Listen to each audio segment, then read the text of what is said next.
Welcome to the February 23rd, 2021 episode of Reactive Consciousness, the in-depth podcast about what happened this week in our lives. I am your host, vysethebold, and this is... Lotus Prince. And we have a fascinating show. So, just like, pretty much everything we do, right after we release or right after we record, some major news drops. Yeah, Tuesday is often big video game news day. Maybe we should we should have revised this early on, but it's too late. Whatever. It's too late. I don't We're care. already on Tuesday. You have to do it sometime, right? So you're never gonna catch everything just as it happens and all that. But so a Nintendo Direct was announced a day before it happened. Something like that. Yeah, a day or two before it happened, and this was pretty big in terms of Nintendo Directs, especially considering that there hasn't been one for a long time. So, what we're going to do here is like kind of what we've done with previous podcasts. During a Nintendo Direct, since there's so much information, we want to give all the rest of the news items they're due on Thursday during Corrective. So Sure. just kind of to break things up and also make sure that we have enough time to talk about everything. So Yeah. So here we go. So we have a new fighter in Smash, and it actually turns out to be a dual character. So Pyre and Mithra from Xenoblade Chronicles 2. So, I guess your sword waifus are finally showing up. I like, by the way, I know Smash has already started doing this, but I like how this character just directly says out loud that she got the invitation for Smash. Yeah, no, I love it. And at first, the first thing that showed up was, kind of a Xenoblade-y kind of thing going on, and so you kind of thought maybe there was like another Xenoblade something or other coming down the line, but it turns out that she's in Smash, which is pretty cool. Apparently she's a well-liked character. I have not played this far in Xenoblade. I gotta play the Xenoblade games. I have them. Me too. They're daunting. Yeah, I mean, there's a lot going on in them, and there's a lot of content. So I definitely want to play the both of them now that I have them both. But and we can play them in order, on the Switch now. So That's true. You can't play Chronicles X on the Switch though, unfortunately. But No, that thing is still mysteriously locked. Well, it's one of the very few at this point, right? There's not much left. Yeah. Yeah. I mean, there's Fatal Frame 5, Xenoblade Chronicles X. Yeah, and then Devil's Third is a joke. Yeah. Yeah, Devil's Third is a joke. I mean, you have a couple smaller things like Game & Wario. Yes. You have Nintendo Land, which is never leaving that. Neither of those, I think, is ever leaving that. You have Star Fox Zero, which has some fans in its afterlife. It got kind of heavily criticized upon release, but now people are warmer to it. And it's pretty much. I mean, Yoshi's Woolly World went to 3DS, but it would be nice if it was on Switch. I can't think of much else, right? Oh, yeah, it's difficult Kirby, to think of anything. The Kirby's Canvas, the Kirby. Oh, the Rainbow Curse. Rainbow Curse, yeah, that's another one I always forget about. What, and the Paper Mario game, Color Splash? I think so. Yeah, but anyway, that's out of the range of that discussion. I mean, this is a cool another character. Of course, it's nothing that anybody's been hounding for, but I'm favorable to it. I mean, it's a newer, popular character in the Nintendo pantheon, so pretty cool. Moving on from that, I don't think this is much of a surprise, but because these kind of games seem to do really well on Switch, but especially with a wider audience being able to play it and all that kind of stuff. But Fall Guys is coming to Switch. I think that's a perfect fit. It's the kind of game I would expect to be on Switch first. Actually, it's one of those kinds of things. But there's probably a lot going on, so they probably had to work on supporting all that kind of stuff. So, the next game is Samurai Warriors 5 on Switch, which has a new concentration on Nobunaga and a new design of Nobunaga. So Yeah, I didn't even know they were still making those. I thought Dynasty Warriors just took over, but I guess not. I mean, I kind of forgot about the mainline Warriors games, to be honest, because there have been so many good licensed ones. Yeah. Lately, I mean, like there have been the Zelda ones, there's the Persona one that just came out. There's There's two Fist of the North Star ones. There's like 3 or 4 Gundam ones. There's Kamen Rider. One Piece. There's Saint Seiya. What was that? One Piece. There's 4 One Piece ones. Yeah. Berserk even has one. Yeah. So yeah, there's Fire a lot Emblem. going on. Yeah, lots of Gundam ones. Yeah, mention those. Yeah. I'm starting to run out of ideas, but that's still a freaking ton. Yeah. So, and the most there's Dragon Quest as well, right? Oh, there's 2. Yeah. There's 2 of them. So, yeah, I mean, like, it seems like the licensed ones are better regarded, which is kind of funny.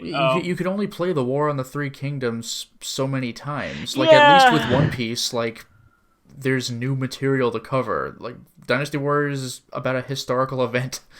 Yeah, so, well, this is Samurai Warriors, so this is about, Japanese history, this is something different. Chinese history, but, they basically, what they do is they tell basically the same story every time, but then they add characters. Yeah, and improve mechanics. They improve mechanics, yeah. So, I mean, if this is your jam, I'm sure you're really excited about it. I just, I like the licensed ones for, and that's about it, and I only barely like those. I mean, there's the Fire Emblem one. I forgot about the Fire Emblem. Oh, I forgot to mention, there's also Warriors. Like, it's actually called Warriors All-Stars, but that's the PlayStation game that just throws a bunch of... It's Dynasty Warriors and Samurai Warriors combined, I think. Yeah, but it's also other characters. There's Kasumi from Dead or Alive. There's, What is your name, William? From Neo. Like, it's just a hodgepodge. Will I Am. God knows what the plot of that game is. Who cares? I mean, especially in those, crossover games. I mean, what is actually going on in those? Like, that's worth. Time. I'm interested to see, but usually it's like a portal opened and what? Yeah. People from another universe. How can this be? I mean, how many crossover events actually like culminate in anything that's worth talking about afterwards? I mean, there's some evil orb made of evil that everybody has to fight. I mean, that's just straight up what it was in Smash. There's just like a glowy orb and a dark orb. Like, really? Even the Marvel versus DC stuff, I mean, had some cool moments, but in the end, like... I mean, you're never going to resolve one universe over another, but DC versus Mortal Kombat, though, that's cool. That was cool as shit. Darkseid and Shao Kahn, Dark Khan, fuck this. Yeah, there is some advantages to it, stuff that you would never see before and after, that kind of thing. Yeah. There was that time where the creator of Howard the Duck created like another character that was similar to Howard the Duck, and he was able to write with Marvel like a crossover between the two of them because one was from Image and one was from Marvel. That's great.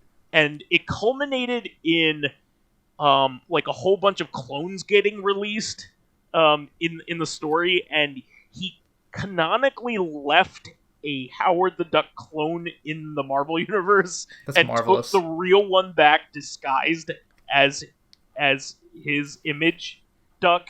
Yeah, so technically when you buy that new Howard the Duck issue, it's not the real Howard the Duck? Well, the thing is, he did it in like a gigantic like splash page, so like people didn't notice. Yeah. And it's just like, oh, he actually stole his character back. Yep. It's wonderful. It was like the best heist of all time. Yeah, that's pretty great. It was really cool. But anyway, moving on from that, we have something far more interesting and something that probably both of us will be pretty psyched to play. Yeah, this has my attention, yeah. Yeah, Famicom Detective Club was a series of games on the Famicom, obviously. So back early on the Famicom, murder mysteries were very popular. The guy who came up with Dragon Warrior, uh, what's his name? I just don't had it in my know. head. Yeah, I just had it in my head. Dragon I don't know if I ever knew Warrior. this. Yeah, well, hold on. Dragon Warrior. Well, in any case, the guy who came up with it did what? Yuji Horii, sorry. Yuji Horii, originally, before this, got famous for making a detective story on Famicom and PC that got super, super popular really quickly. It's one of the games that, like, Hideo Kojima credits with, like, being a gigantic inspiration for him. Sure, sure. And that was called the Portopia Serial Murders. Oh, I have heard of this, yeah. And it was extremely influential for a lot of other people as well in Japan. It was like one of the first really popular non-pornographic um, graphic adventures that like really took a foothold in Japan.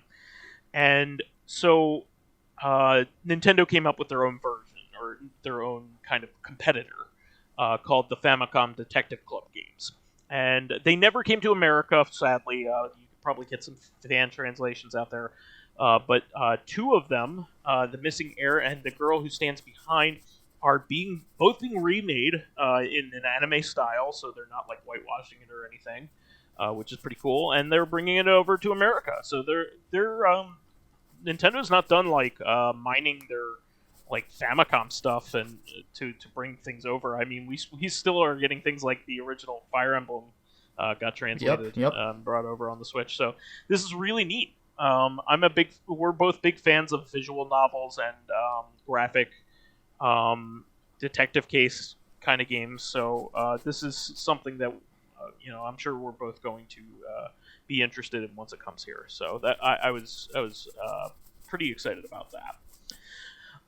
There's also another nice classic. It depends on who you talk to, but Legend of Mana can either be a gigantic like hit for some people, or some people hate it.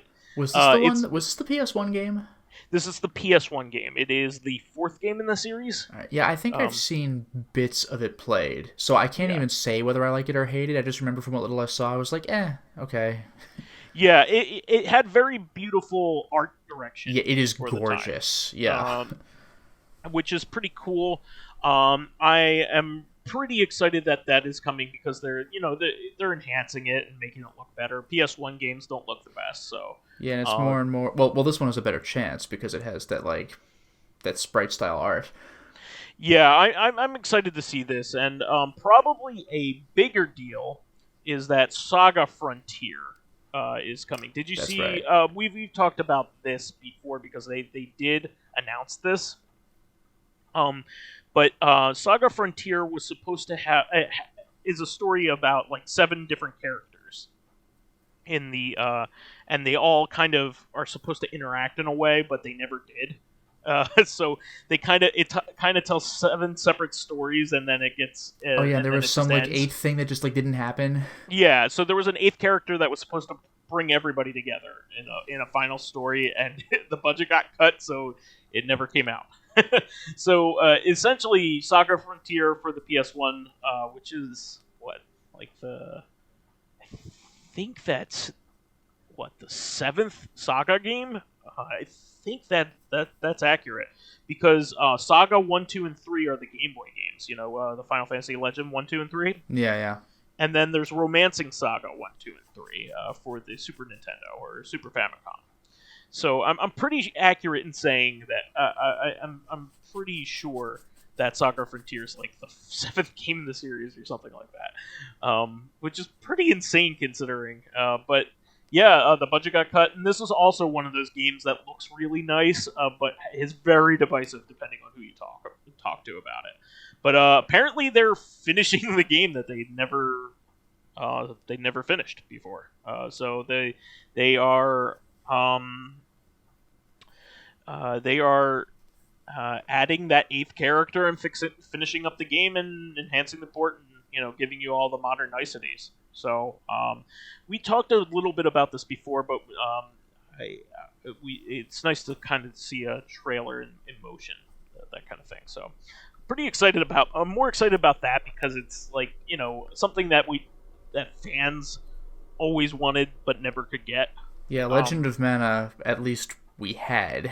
Yeah, exactly. And I think that the stuff that's being added to that is more like niceties and quality of life improvements, that kind of stuff. So Saga Frontier is actually getting a real update here with more content. And Monster Hunter Rise has a new trailer. I know Mr. Ryu, our friend of the show, is excited about Monster Hunter Rise because it's a return to form for Monster Hunter. Because Monster Hunter World was Monster Hunter for a while, and he didn't like it as much. It kind of deviates from the original template and makes it more open. And this one returns back to that, and looks like they have a lot of more varied monsters, like some really neat new monsters in it. Probably people with a savvier eye on Monster Hunter would recognize some of what was shown, either new weapons or new classes or how they're handling new weapons differently. But I'm a Monster Hunter beginner at best, so. I know certain gigantic enemies and things like that, but I know them by sight. I don't know their name or anything like that. So, but I thought that was really cool, and of course for a popular system like the Switch, this is really pretty cool. Mm-hmm. This was like my favorite announcement of like a new game.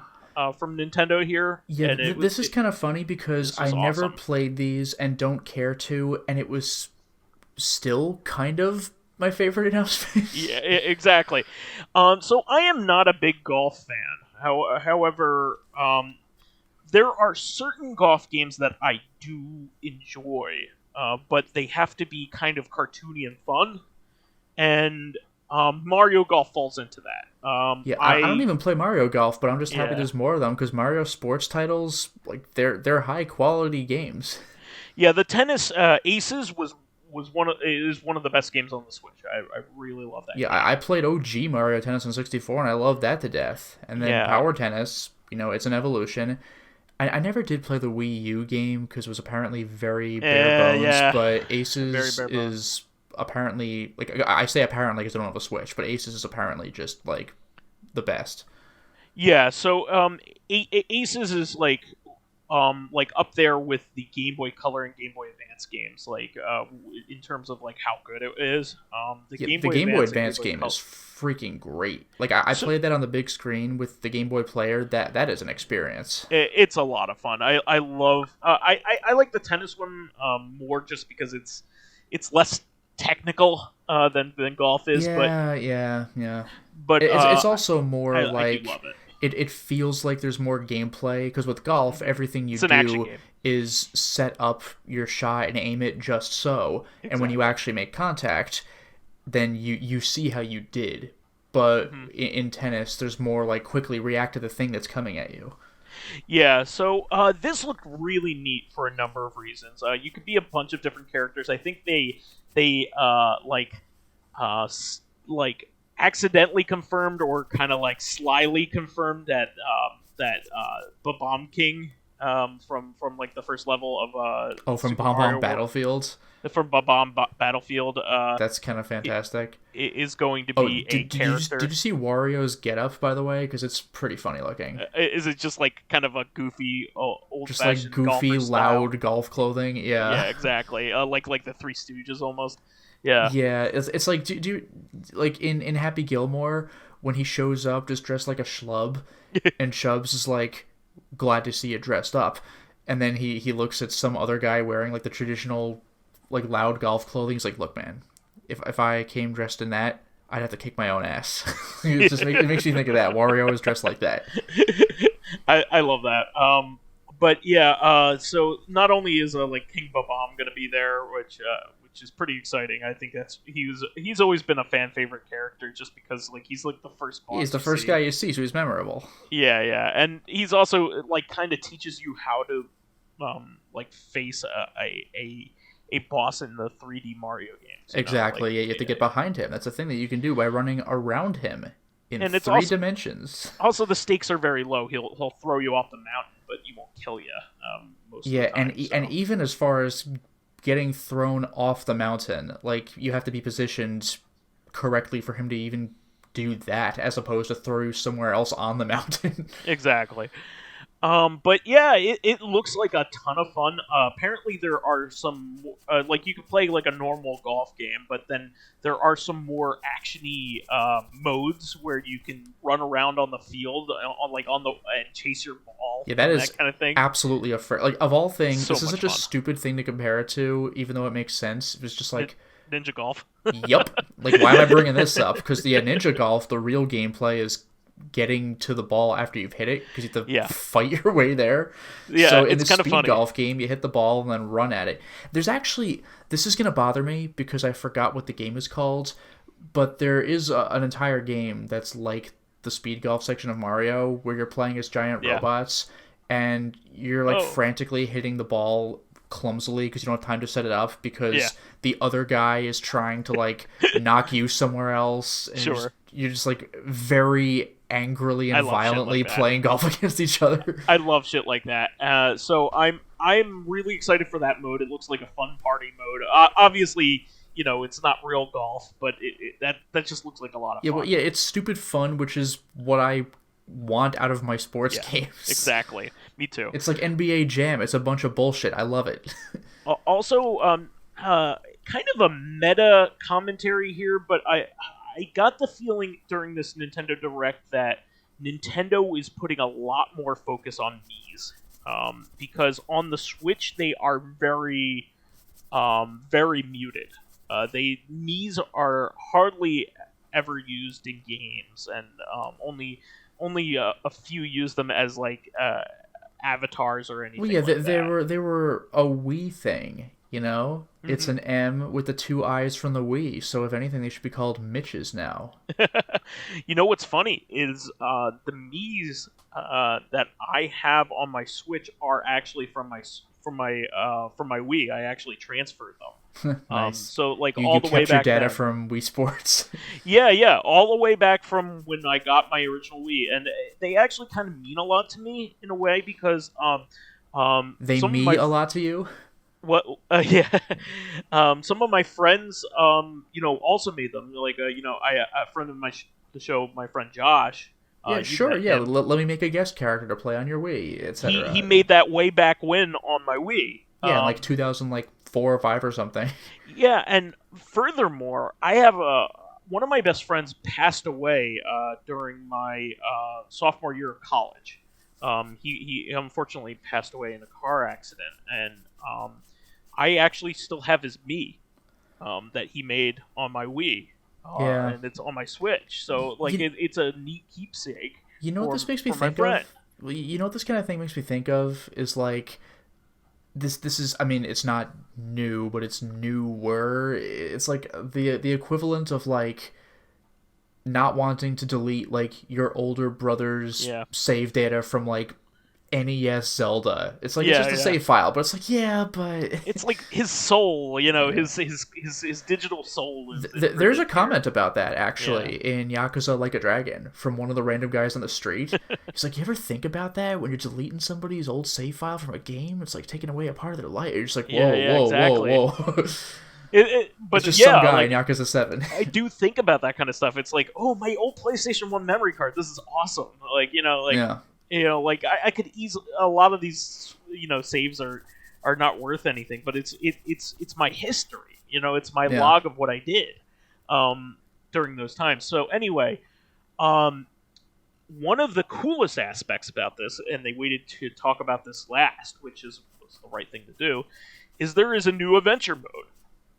That's similar to pretty the fantastic. GBC version, where you have a Mii character. You don't play as Mario like in the other modes or any of the other characters. You play as your Mii, and you level up your Mii to face off as with the characters as rivals. Yeah, like I Which love is stuff awesome. like this because like I didn't even know that was a thing on the Game Boy games. Although I guess I should have suspected Oh, that's why because they're so well regarded. Is yeah, because I they're was gonna say because that was a yeah. thing for the tennis games, but like I just never really had it click. But on the home console stuff though, that was never really a thing. So to see it on a home console version is fantastic. Yeah, so that to my knowledge has never been done on the console version. So I'm really excited uh, to see this. I unfortunately Aces doesn't have anything like that. I wish they kind of had like an equivalent, but Yeah, that's the thing I would want the most. Like Mario yeah, Tennis, like I get the most enjoyment out of the adventure game. gameplay from 64 and GameCube Mario Tennis, but the adventure mode on the GBA is just like untouchable. It's so good, but yeah, I'm really looking forward to the new Mario Golf. Like I said, I think it's gonna be. I think it's gonna be amazing. Moving on from that, Capcom Arcade Stadium. We had talked about this one on in length, but I kind of just want to talk about it because it did come out on that Wednesday, and they wanted to announce that. So I really have enjoyed it since I played it because it has a lot of shmups, especially that rarely get ports. And For some reason, it's a good, really great collection. It's not perfect. It has some hitches that I think might be ironed out through ports, but it's better than a bad port job or anything like that. So occasionally it has an uneven frame rate, which it is not to the degree where it's unplayable or anything like that, or even super noticeable. It's noticeable if you're an expert. And Compared to some piss poor collections that I've played in the past, this is way better than those. So I really like the job that they did. There's a couple weird omissions, like they have Trojan and Mercs, which are Capcom arcade classics, but for some reason they don't have the U.S. ROMs of them on there. They only have the Japanese ROMs of those. Huh. I don't know why. Nobody seems to know why. Maybe there was some kind of distribution issue with those. Maybe they hit some kind of copyright thing, or maybe it'll be added later. Who the hell knows? But maybe they just wanted to make sure that it was being unreleased in a slightly unfinished state. Because they wanted to release right on the Nintendo Direct. But I think otherwise. I played Giga Wing, which is a fantastic shmup. Pro Gear, which is a cave shmup that has never gotten ported to anything, except for that the Capcom like weird joystick that only came out in Europe. That was Uh, yeah. Oh, that was the thing that had like the AVP arcade game and everything. yeah, The like joystick that very spells Capcom, and you're like, yeah, what? very odd way to release things. But yeah, it has some really, really awesome, bona fide, awesome games on here. It has the sequels to 1943 that hardly ever get ports. 1944 and 19XX. XX is my favorite one out of the bunch. Oh, that's the It's one that takes place in the the future. Hokuto no Ken universe. It takes place the same year as Mega Man does. Let's just say that. Was it Mega Man 20XX? Oh, maybe you're right. I don't know. Fist of North Star is 19XX. I Or was it think 1990X? Yeah, I think maybe Mega Man might be 1990X, and then like Mega Man X is 20XX. Oh, I maybe. Okay. I don't know though, but I really really love this collection. I think it's really great, and I really want to thank Capcom for like releasing um a collection with so many hard to find entries on it. There are just like a ton on here, and the shmups that I named are just some of the few. I mean, there's some really great beat 'em ups on here. There's like the remember that Dynasty Warriors themed beat 'em up. It has like the original one of those in there. They have like a Dynasty Warriors themed, the three houses themed beat 'em up. Oh, the Romance of the Three Kingdoms. Yeah, I think it's called Dynasty Wars. Confusingly. Oh, you had mentioned that before a while ago on the Yeah. podcast. Yeah. But there are two of those games, and like the first one never gets a release anywhere, and it finally got one. So really good stuff. There's some really great games on here, and I really recommend it. I mean, there's a rewind function. They give you a lot of different options for display, and also to have all these games like on the go. Like a lot of these games like really shine on the go because they're arcade games and they involve mastering. Like especially the shmups, mastering them in order to be good at the, to be able to beat them. So I'm really excited for that. They also officially, we kind of hinted at this last time, but like there was kind of like talk about this, but Stubbs the Zombie is coming to Switch, which is awesome. Yeah. On March 16th, so pretty soon. I am so excited about this. I mean, we talked about this in length, but this is one of my favorite OG Xbox games. One of the most expensive games on the system too. So this is really good. It's one of the best games from that era that never got rescued from that era. Absolutely a wonderful game. I'm not going to go more into it because there's been plenty of talk about that, but I'm just excited. Tales from the Borderlands is finally getting a port on March 24th to the Switch. That is one of the most well-regarded Telltale games, and also tells you a bunch of lore about the Borderlands universe that wasn't previously revealed, especially about Handsome Jack. Is it, Yeah, he's the villain. Yeah. Yeah. So I think he's the main character in this too, right? I don't know. I think so. Anyway, moving on from that, there is a new DC superhero girls game, Teen Power. This looked like a fun kids game. I thought this was pretty cool. It's coming out on June 4th, and all the incel losers came out online complaining about it. But this is a popular kids show. So I don't know what you want. Like this, girls need games, aimed at them too. So like this is perfect. I think it'll be a lot of fun for girls that want to play as all the DC superheroes. So what's kind of funny to me about it is that like the main character is Batgirl. And to me, whenever I think about Batgirl, I just think of The Killing Joke. Yeah. So, like, having a peppy, like, oh boy, let's go have adventures like Batgirl. Yeah, like what she was kind of like in every universe, but the one that's become what she's known for. She of course was like, almost murdered, like paralyzed and sexually assaulted by the Joker. To torture Commissioner Gordon.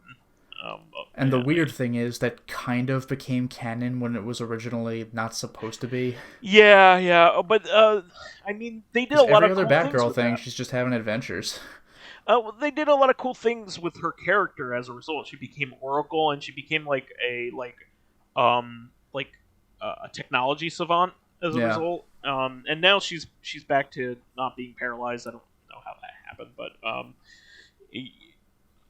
it's that like weird association. It's like whenever I see I know about this one comic from the 80s and I can't get it out of my head.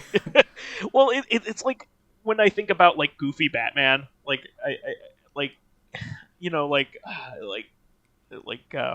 Will Arnett playing Batman. I'm like this, Lego Batman. It's like this man had his parents murdered in front of him, and he's this goofy as shit. Well, even in Adam West's 60s Batman, well, like even in 60s Batman, in the very first episode, he's like, my own parents were slain by dastardly villains. It's like, oh my god. It's like, yeah, this is how you react to your parents being killed. Jesus Christ. They were dastardly, folks.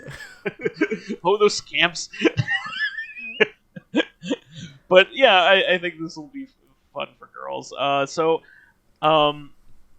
A new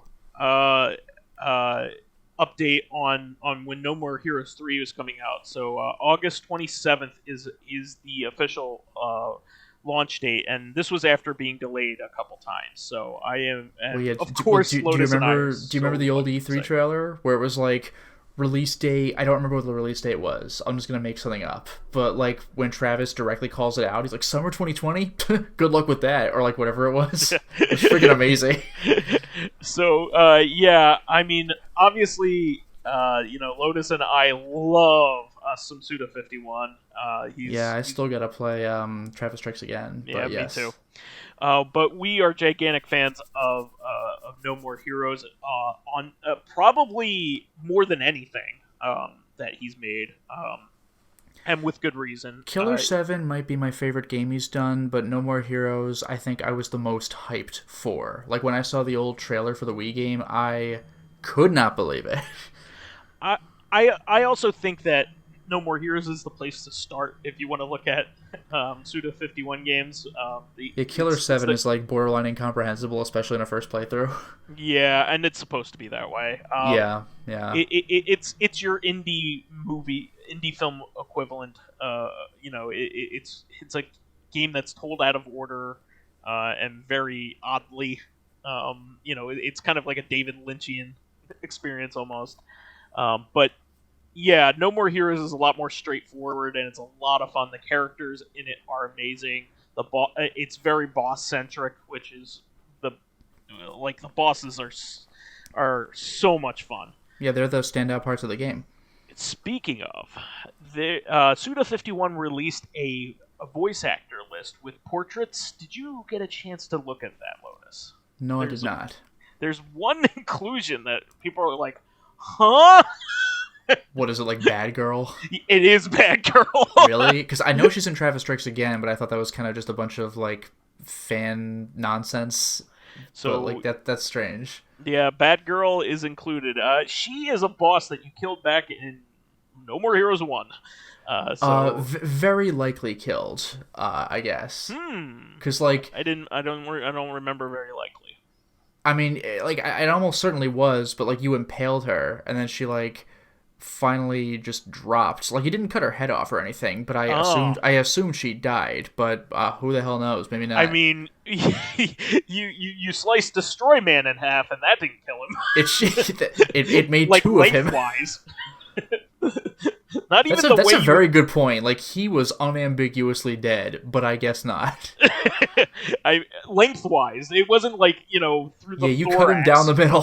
Cut him down the middle, and he somehow came back as two Destroy Men. Yeah, instead of being stitched back together, each half got a cybernetic half.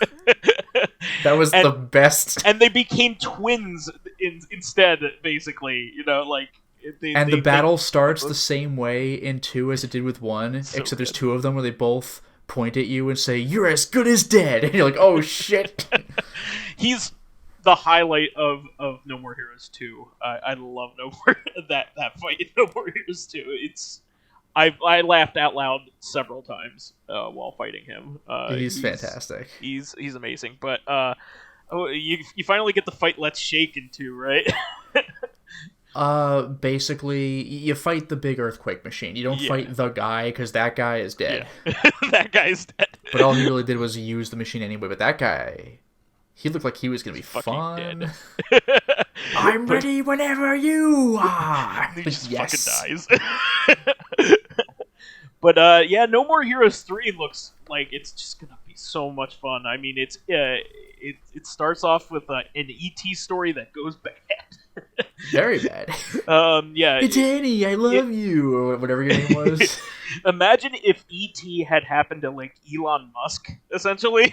Like, Elon Musk found E.T., and then E.T. came back as, like, an E.T. intergalactic criminal. And you're like, oh, fuck. Like, genocidal maniac. Yeah, I'm gonna conquer Earth, but you were kind of cool to me when I was a kid, so I'll spare you. And you're like, I am so fucking excited. They annihilate a city before the game. Like yeah, show what you do. Like, shoots a giant laser beam. Like, oh my god.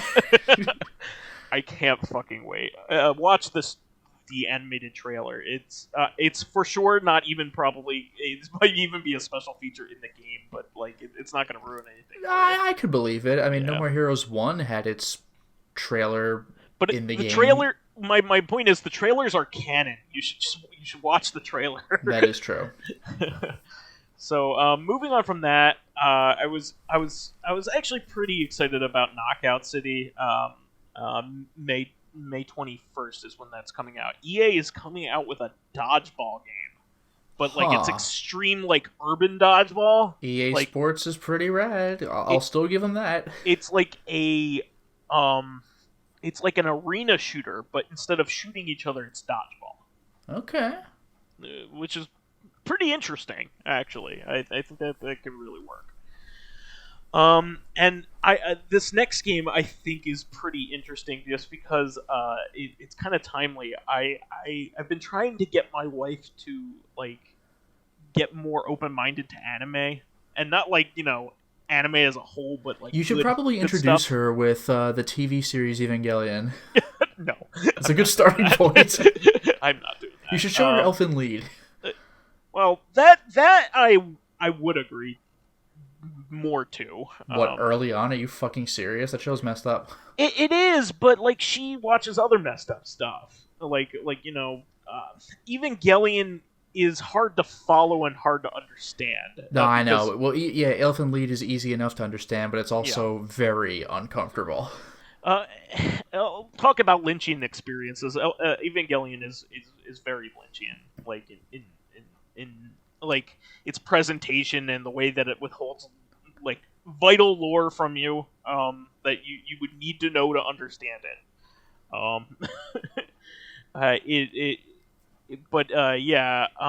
Neon White is the game that they announced, and the main character is voiced by Steve Blum. Yeah, that's pretty cool. When's the last time he's voiced, like... No, never mind. I was going to say when's the last time he's voiced a primary character, but pretty recently, actually. Judgment. Oh, he was also, in what, Uncharted 4? He was one of the main characters of... Unlikely. Nolan North is always Drake, and... I think it was his brother. No, that was Troy Baker. Troy Baker. I always get Troy Baker and Steve Blum. Nah, Steve Blum, I remember for being Roger Smith in The Big O, That's Makoto right. Shishio in Rurouni Kenshin, Tom from Toonami.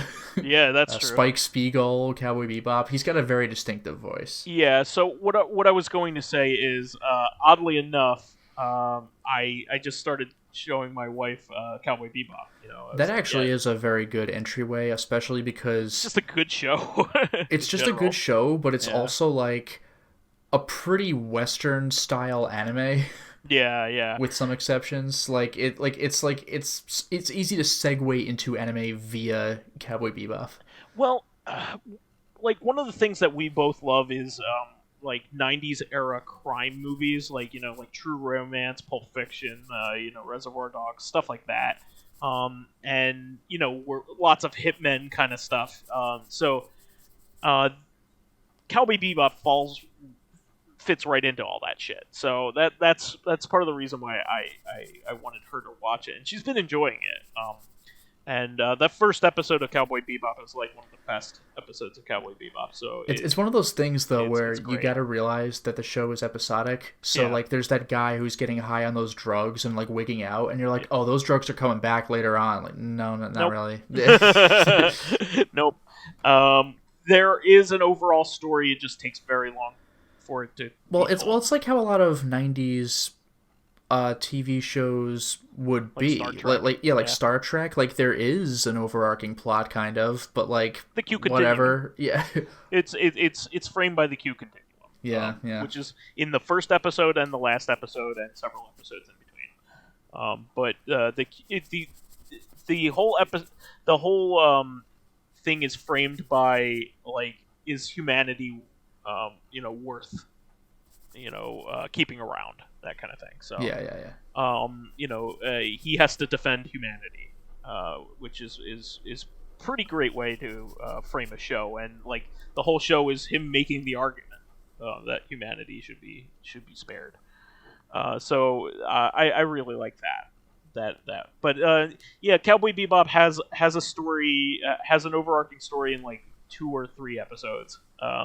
And the middle episode where the lore happens And is that's one of the more iconic one of the episodes in the best. series. It's one of the best episodes of anime in general. The last episode is also one of the Last best episode is unbelievable. ever. Yeah. Also, the movie. The movie is really fantastic. The Which movie's happens right animation before. is so fluid. Yeah, that final like fist fight is Yes. so good. Well, not to mention the fight with Spike versus Electro, where Spike has the broom. That's great. It's amazing. But yeah, getting back to this, I was just like, Steve Blum. Oh man, what a mensch.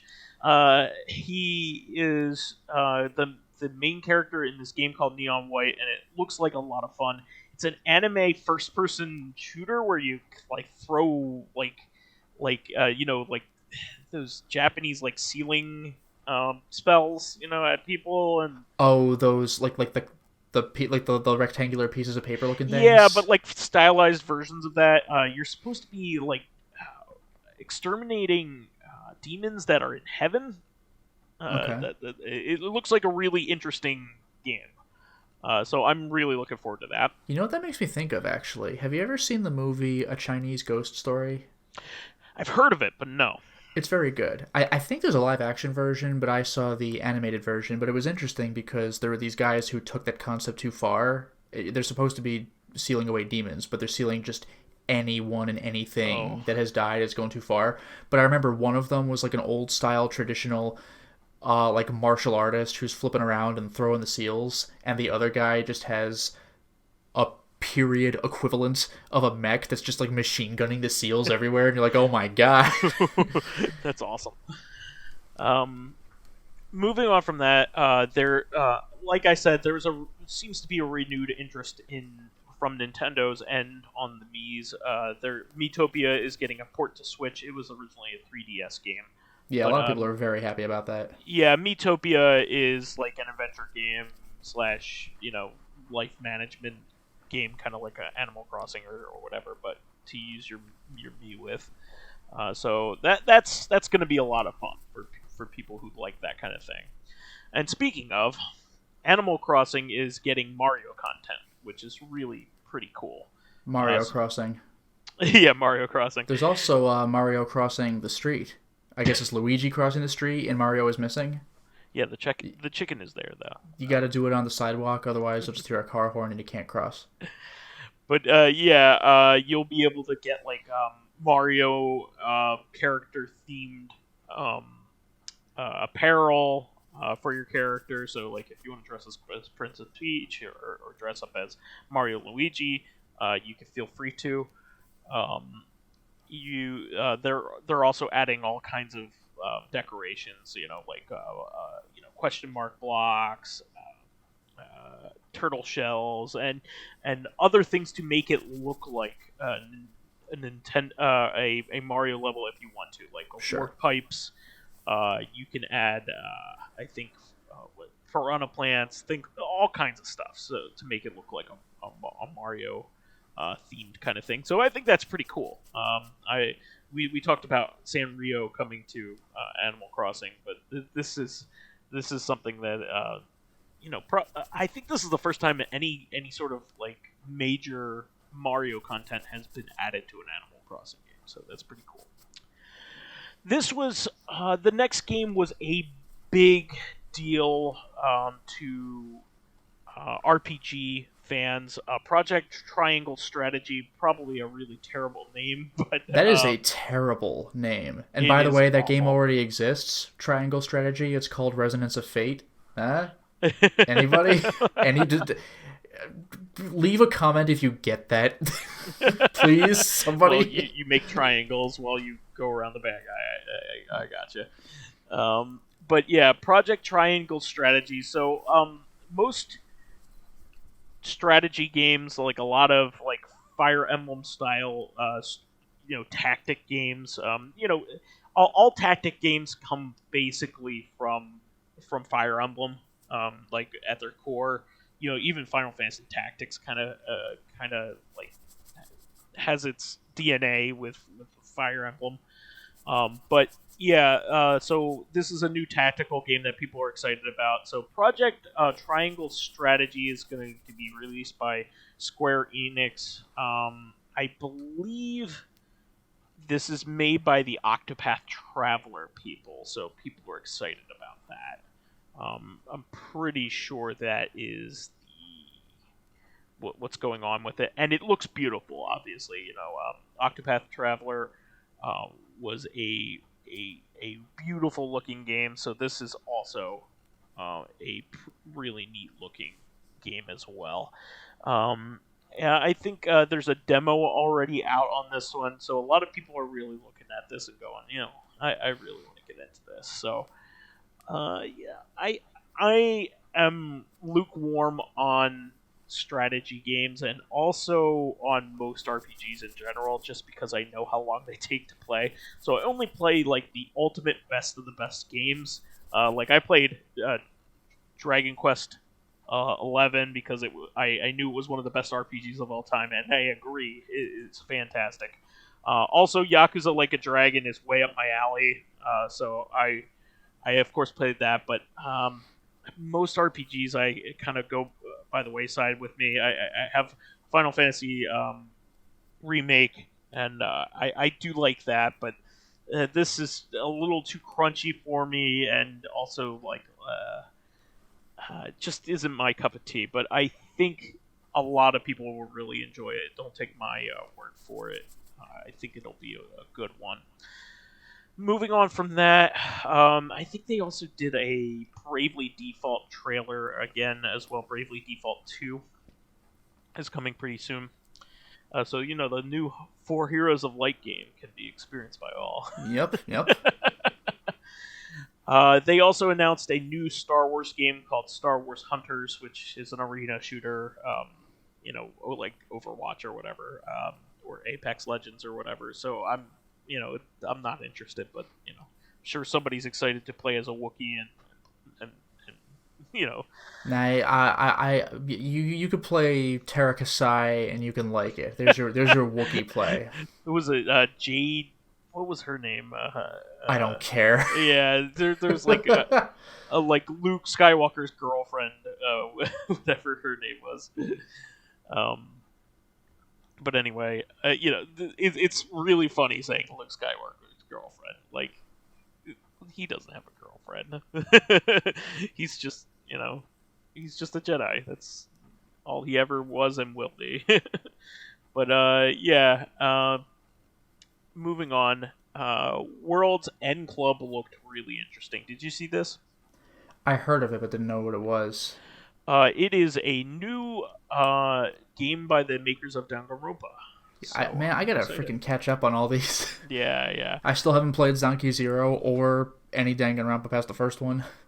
I played 2, and I really enjoyed it, and I want to play V3, but I got hung up because I was playing Despair Girls, and I was like, I really don't want to play through this.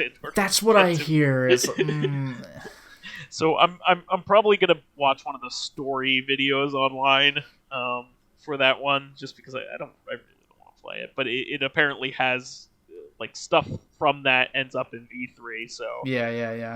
I do want to watch Danganronpa 3 and then play V3 because that's the proper thing to do, right? You have to watch the anime 3 before because V3. It's like I forgot if they were in the same canon, but I know they're separate things. Yeah, they are separate things. So, I'm excited for this because it looks like Danganronpa, but it takes place in a amusement park. So I'm excited to see what they could do the kids in this. It just looks like fun. They also confirmed that the Ninja Gaiden trilogy is coming. The 3D. Yeah, the Xbox Ninja Gaiden trilogy. Yeah, the Xbox Ninja Gaiden trilogy is coming to Switch via the Ninja Gaiden Master Collection. So that is Ninja Gaiden Sigma 1, Ninja Gaiden Sigma 2, and Ninja Gaiden 3 Razor's Edge. So the most up-to-date versions of all three of those. But there's no Yaiba, so I don't care. Yaiba, get out of here with Yaiba. But nobody counts Yaiba. But the Ninja Gaiden games are fan-freaking-tastic. My hope is that they will tune up the Sigma games to be on the level that everybody regards like the better versions of those games. So Ninja Gaiden Sigma 1 has extra content where you could play as Rachel, I believe, in that one. She's the girl with the axe. She's the dragon hunter with the axe. While that's cool, it doesn't run as well as Ninja Gaiden Black for the OG Xbox. Oddly enough. So a lot of people also they censored it. There's no blood in it or dismemberment. So a lot of people say just to play Ninja Gaiden Black, and then if you want to play the extra content, play Sigma just for the extra content and not the actual game. There's a kind of a similar feeling about Sigma 2 in that the game runs better and is uncensored in the original version of Ninja Gaiden 2. If you play it on an Xbox One currently or an Xbox Series system, you will have a better experience than Ninja Gaiden Sigma 2. That's what they say. Big fans of it, so it runs at a better frame rate and all that. So I'm hoping what they do is they just fix up the things that the criticisms of Sigma 1 and 2, and that way we'll finally have a definitive version of these games, because currently we don't have a definitive version of Ninja Gaiden. You have one that runs better and then one with a lot of extra content for both games. Razor's Edge is going to be Razor's Edge no matter what, which was greatly improved with that Razor's Edge edition. They Ninja Gaiden 3 originally came out and was kind of maligned.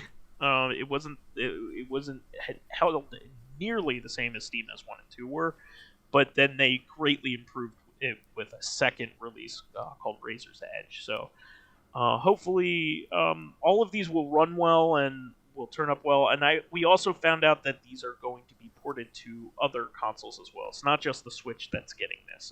The PlayStation 4 and Xbox One are getting these games as well. So I think Ninja Gaiden Black has it. I think it has the arcade game in it, but the original OG Xbox Ninja Gaiden had the original NES trilogy.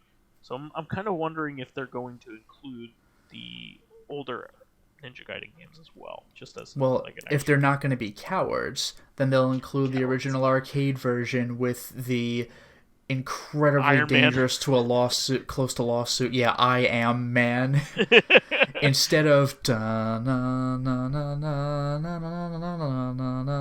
it's it's like you're not fooling anybody. It's like 3 notes off. Get the hell out of here. You don't want to get DMCA'd. Please stop. Yeah, don't even. Yeah. Oh, speaking of, I forgot if this was.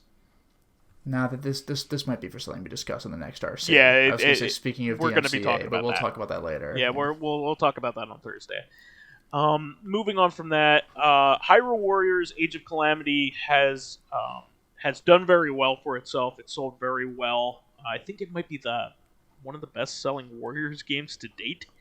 Well, I mean, the Zelda Warriors did a damn good job, and now that everybody who wasn't really into Warriors but wanted to play Zelda understands what it is, they're like, oh my god, there's another one. So yeah. It's getting DLC and big DLC. So the first... LOZs, AOCs getting DLC. The first one is kind of minor stuff. Extra weapons for both Zelda and Link upon the first one, but then we're gonna they haven't announced this what's included with this yet, but more characters are coming. So that's always exciting because in these games they tend to include like really cool characters to play as, like Yes, stuff the that Warriors has games never have been. really cool characters that you like might Oh not think man, they'd actually go with, but they do. And I don't just mean Zelda. I mean like in general. There's usually lots of like, oh, they got this guy. Like it's pretty yeah. great. You could play as Marin from Link's Awakening. Like that's amazing. Yeah, that's like, are you serious? Yeah, like I love stuff like that. Even in One Piece, one of the games had both Blackbeard and Blackbeard with the dual abilities, like as different That's characters, awesome. like something like that. Just like, oh, okay, it's Uh, great. You can play as Kaido in the new game and Katakuri. It's a good time. just to point this out, the I think this is to date still her only inclusion in any game. Oh, what, The Marin? I was going to say Linkle was added to the first Hyrule Warriors, Yes. and Linkle has only ever showed up in that game. So Yeah, that was her first appearance. Yeah, that was her first and only creation. Yeah. appearance. So What if I Link was a girl? yeah, gender swapped Link, and with an official name and Or, everything. well, no, I fucked up the meme. What if Zelda was a girl? But whatever, which is fine. But yeah, this and she was a cool character. She had what crossbow was her specialty, and yeah, like a neat gender swapped, official sanctioned gender swap of Link, which as Linkle, which is pretty neat. And has only ever shown up in there. So I'm pretty sure that that's a likely contender for Age of Calamity, getting Linkle. But Yeah, why not? yeah, why not include a gender swapped version of Link from that era? But I think that's going to be really neat. But who knows who they'll include? Maybe you could be Danpei, like you could hit people with a shovel. No, I'm thinking you're gonna be the toilet with the hand coming out of it that wants toilet paper. Yeah. Paper, need paper. Wow, Yeah. this is stupid. I love it. Is this the whole game? I love it. I would play as that hand. Yeah. I would love to play. Like, this makes no sense, but I want to see the Happy Mask Salesman. Oh, dude. Like, that wouldn't even like that'd be stupid, but I want it. Yeah. The postman. Let's play as the postman. Come on.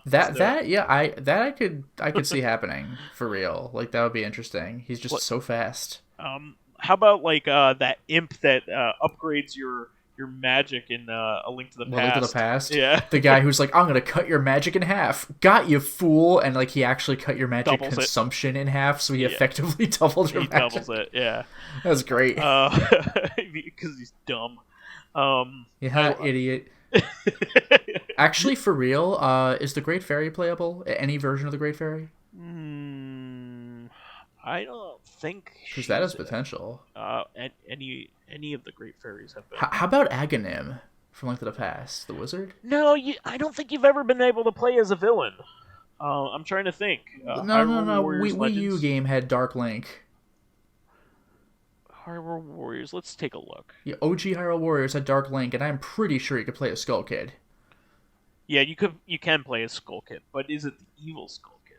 Well, yeah, Skull Kid is not inherently a villain; it's the mask. But like, whatever, shut up, it's fine. Yeah, but is it that Skull Kid? Is what I'm saying. Oh, as opposed to just like the Ocarina of Time one, is just like some guy. Well, there are multiple Skull Children. Is my point. Yeah, with their like there's beaks. a specific one. Let me see here. But yeah, Dark Link was definitely playable. Hyrule Warriors character list. Yeah, otherwise, I mean, I don't even know how much you could talk about villains, because unless you mean like bosses from a dungeon or something, the villain's the same every damn game. Yeah. Oh yeah, Tingle was in that. That's what I want. Ravio. Ravio was in Hyrule Warriors. I didn't know about that. I don't even know who that is. Ravio is one of the main characters. Well, no, he's the merchant of A Link Between Worlds. Oh, actually, speaking of merchants, this doesn't quite count. Bug Girl, Twilight Princess. Oh, make her playable and make her dialogue fucking weird. So, yeah, Hyrule Warriors has Link, Impa, Sheik, Lana, Zelda, Ganondorf, Darunia, Well, so Ruto, Ganondorf, there's your low-hanging fruit. Agatha. Agatha is the bug girl. She's already been playable. Oh my god! Oh, best game. Midna, Azant, Fi. Oh, Oh, Zant. Well, yeah, he's low-hanging fruit too for a villain. I didn't know you could play as Fi. Wow. Fi was what, the Navi of Skyward Sword? Correct. Yeah, I think you could fight as her. She is like the spirit that embodies the sword. Yeah. She's the Halison character. Yeah, Girim, That name's Sia. very familiar. I think that's from Skyward Sword. Yeah, he is. Oh, he's the villain. Okay. Yeah, he's the villain of Skyward Sword. Sia, I forget who Sia is. Is that a character from? Well, and anyway, Twilight Princess? aside from that, speaking of Skyward Sword, that's one thing we could mention as well. Yeah, so I have to get into this. This is not something that everybody was excited about, but it's something I'm excited about, and I think it is worth being one of the better announcements, probably with the best announcement, if you ask me, of the evening. Skyward Sword has been announced for Switch, and what does that mean? Well, it means that the motion controller you use doesn't need batteries to replace anymore. So, it is no longer locked to the Wii, and it is no longer locked to the Wii Motion Plus as well. So, that was actually one of the main faults of Skyward Sword, is that it has a slow start, but eventually gets really, really good. The characters in it are some of the best characters in all of Zelda, if you ask me. The characters that you interact with, the NPCs that you interact with, are really, really charming. It got an unfair shake, this game, because it came out in a time when, what was the game that came out that like fucked this game up? Was it Skyrim that came out around the same time? Don't know. I mean, Skyrim was 2011, right? Because 11/11/11. Yeah, that would be around the time of this game, because this was a Wii game. You got to remember. Yeah, so, and we got started in like 05, 06 ish. Yeah, this game got a very 2011. So yeah, I was correct.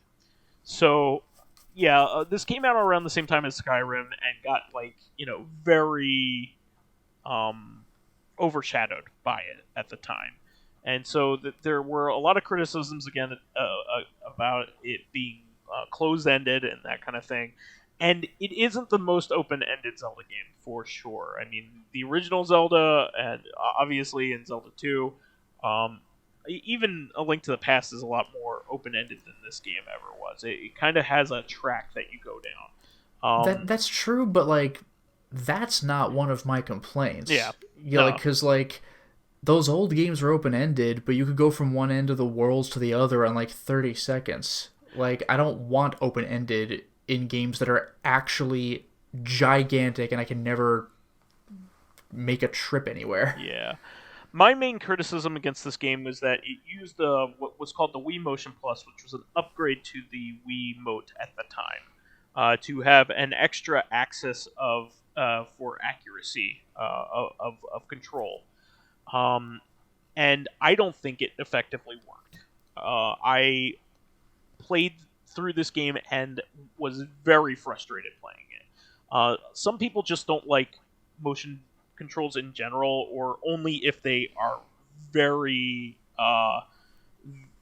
much only like the only way you should play a game. Like that kind of like playing a fun golf game is like one of the best. I mean, you're basically describing me, because Metroid Prime 3.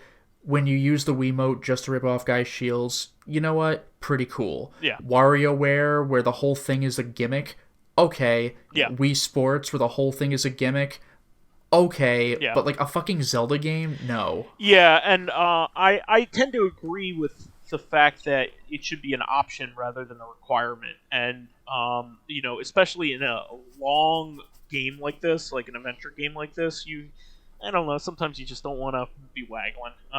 For a party game, sure. But Yeah, for a game where you play as a swordsman, like, no thanks. yeah, No especially More when Heroes did it precision. right. Like, every single time we ever have this conversation, I mentioned No More Heroes. You're a swordsman Yep. in that, and you swing the Wiimote when you're, like, done with the fight, not Yeah. for the whole fight. When you flail to Yeah, do a swing it in pile some driver. direction, whatever. I don't know. Oh, you did it. Yeah, exactly. So I had such a frustrating time playing this game. I could not get it to work in whether it was the environment that I was in or whatever, but it did not detect my movements correctly. It just I had a very hard time playing it, but otherwise, it was one of my favorite Zelda games. I really loved playing this, and this was the first game post Twilight Princess on a console. Yeah, because Twilight Princess was the GameCube Zelda after Wind Waker. Yeah, and it was also simultaneously released on the Wii. That's Um, true. but I think the only other games after that were the 2DS games. This was the one to Yeah, come after the 2DS games, which are probably the least well-regarded Zelda games. I'm just gonna come out and say yeah. probably the And there was DS. also like as a gimmick, crossbow training. Oh yeah, well, come on. But that didn't have a story or anything. But Yeah, whatever.